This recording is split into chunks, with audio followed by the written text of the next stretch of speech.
Steve Jones here with the Hardscape channel with Walt Steele from Pine Hall Brick. Walt, Good to see you. good to see you. When's the last time I saw you? I think that was about a year and a half ago up in Wisconsin at the Okay. school for segmental paving. Yeah, that's always a fun time. It was.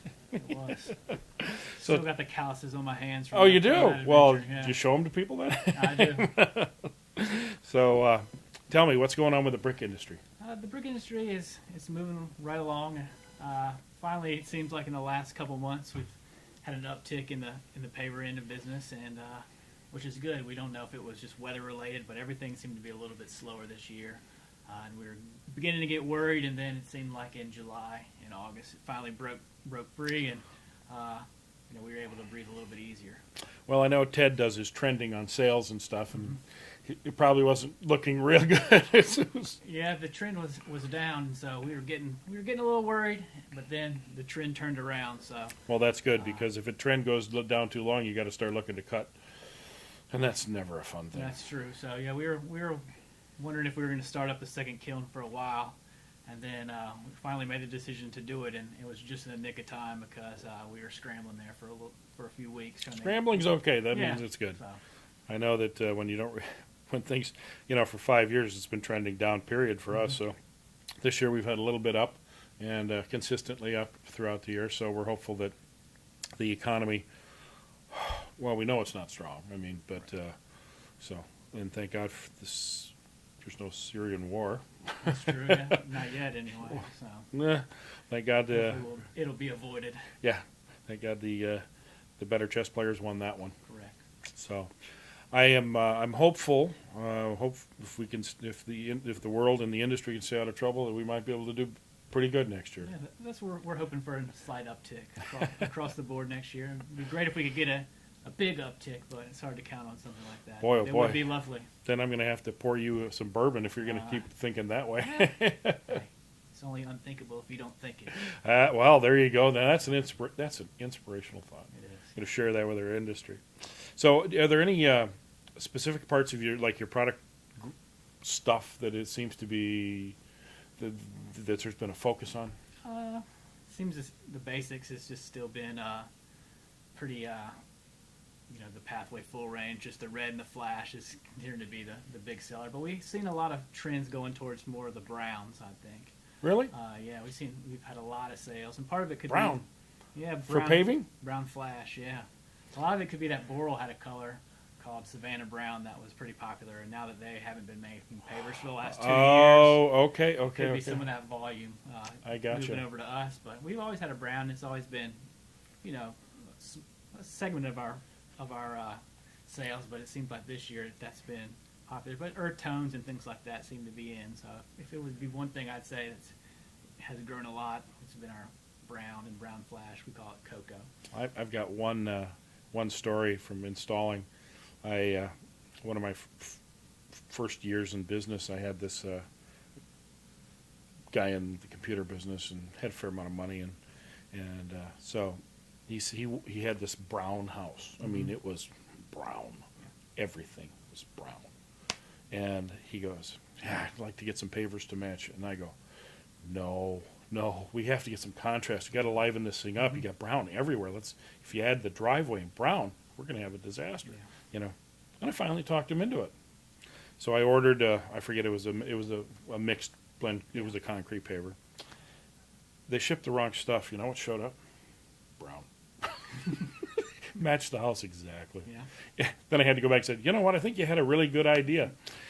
And I tell you what, it was the boringest job I have ever. I mean, color-wise, visually. Yeah. I mean, the job, we did a nice job. Did the steps, it was brown. And it was finally somewhere, like 2 years down the road, where that job bothered me. I mean, it bothered me because I didn't do what I should have done, which is to ship the product back. Should have, waited to do the job to get it done correctly. So one day we spent a whole day cutting in contrasting colored pavers for the street lettering and some bordering and stuff. This job just bothered me that bad. But and I felt, and then I get the call, says, "What'd you do?" I didn't tell the owner I was doing it. I just showed up one day when they were at work, and we went to work. And I said, do you like it? He goes, well, yeah. I says, then we're good. There's no charge. I just feel better. So also you're one on my reference list. So when I send people by the house, Yeah. I can tell the story. It's always good. We usually recommend not just trying to match everything. I mean, if you have your brick and then you have the same color, it kind of looks bad. Typically on the browns, it's like they'll be matching their roof, and it'll be like either like a white brick, Yep. or it'll be just not even no brick on the house. It'll be down in Florida or in stucco or something like that, and then they'll have a brown roof with a brown driveway, and it looks pretty good.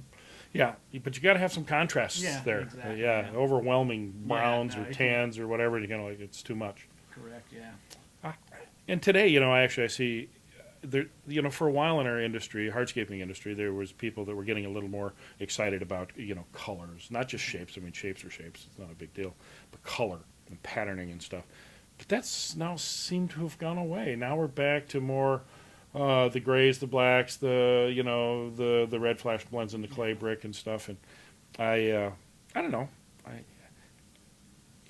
You think if you're going to invest in one of the largest, most visible parts of your home, you're going to want some character to it. Correct. Yeah. And one of the great ways we've seen people to add character is integrate other multiple materials on a single project. Yeah.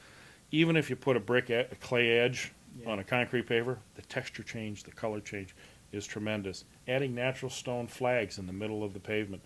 I mean, wow, what a detail item. But for some reason, we still seem, as an industry, our industries in hardscaping seem to stay very segmented away from, or what do we call that? Segregated, sorry. Yes, Yeah. Didn't want to bring up busing or anything. Right, that would be bad. So, yeah, we've seen a lot of that too. We've seen a lot of people getting into more blending. Mm-hmm.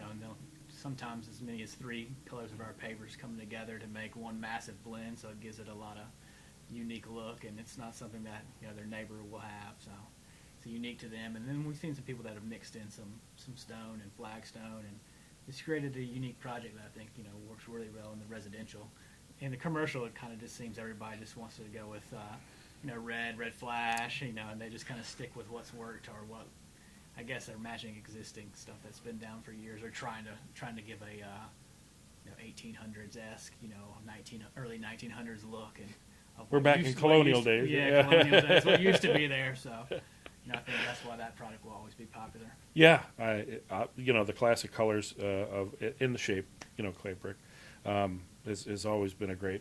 You can't go wrong with it. Right. Yeah, it's just we just got to get more people to the school so they learn how to install it correctly. Yeah, we always get questions about that. So the more people we have at the school that know what they're doing and are familiar with installing clay brick, the better, because there are some unique issues and challenges of installing any paver system. So it's great to have people that are well versed in the basics on installing both. Well, yeah, and when we went over how to create the laying modules and snapping the lines to create the grid effect, so that you can actually maintain a proper appearing pavement when it's fully installed, it's not hard once you do it. Correct, and that's the biggest thing we usually get. It's just people don't want to lay string lines, or they don't. They just get in my way. Yeah, like we had one person, they called back and they said, "Well, it's just not looking right." And we asked them, and they said they didn't lay one string line the entire day, and they laid 4,500 square feet. Oh, so Lord! They had to go back and pick it all up, because it's just at that point it just was all over everywhere. And they're like, these pavers just aren't working. It's like, well, nothing's going to work if you don't even use one string line. Much less, a string line every 3 to 4 feet like you should be doing. Right, right.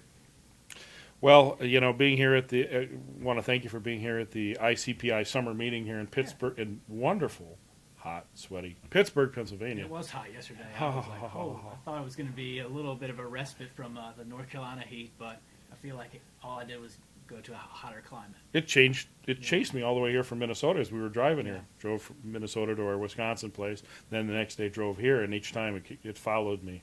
So I brought it with. You're welcome. Well, we appreciate it. Well, I think we should probably get down to our meeting, the Hardscape North America meeting.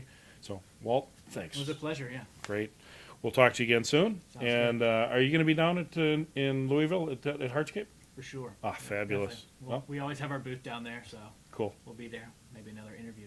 Hey. Steve Jones, Hardscape Channel, signing off.